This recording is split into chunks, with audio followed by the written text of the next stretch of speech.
Karibu katika Jamal Islam TV, sauti ya dini, mafunzo na maarifa. Leo tunakuletea muhtasari wa mazungumzo muhimu yaliyofanyika juzi, pamoja na taarifa ya kuondoka kwa mahujaji kuelekea katika nyumba tukufu ya Mola, Makkah al-Mukarrama. Kweli mahujaji wanaondoka 29 jeudi Alhamisi. Katika kipindi kipya kilichorushwa juzi Jumatatu kupitia Jamal Islam TV, Sheikh Jamal Swaleh alifanyiwa mahojiano maalum na Mufti Saif kwa mada ya hongereni vijana, mumewabeba wazazi hija.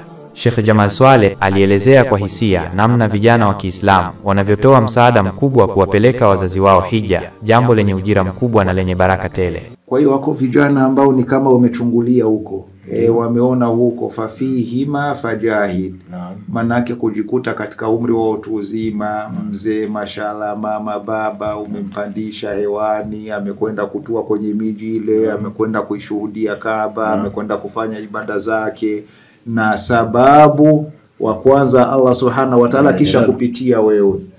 Kipindi kiliguswa na watazamaji wengi waliotoa pongezi kwa uhamasishaji huo wa kipekee na wa kuigwa. Safari ya mahujaji. Siku ya Jumatatu, Sheikh Jamal Swaleh ameondoka kuelekea Saudi Arabia kwa ajili ya maandalizi ya kuwapokea mahujaji wa kutoka Burundi. Na tunatangulia ni utaratibu wa Wizara ya Hija. Toka mwaka jana hija imepita, ilikuwa ni hivyo. Na si mimi tu, viongozi dunia nzima wanatakiwa kutangulia kwenda kuweka sawa yale yamesalia katika maandalizi ya mahujaji. Mahujaji wanatarajiwa kuondoka rasmi siku ya Alhamisi, tarehe 29. Mpango mzima wa safari na mapokezi unaendelea kwa ushirikiano mzuri na viongozi wa Kiislamu ndani na nje ya nchi. Ukweli haufichiki. Endelea kufuatilia Jamal Islam TV kwa taarifa, vipindi na elimu ya Kiislamu yenye kuamsha moyo. Usisahau kusubscribe, kushare na kucomment. Hadi wakati mwingine, assalamu alaikum wa rahmatullahi wa barakatuh.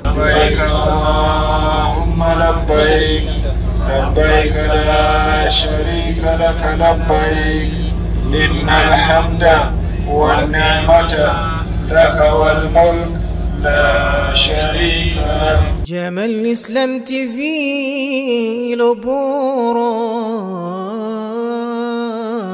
Jamal Islam TV.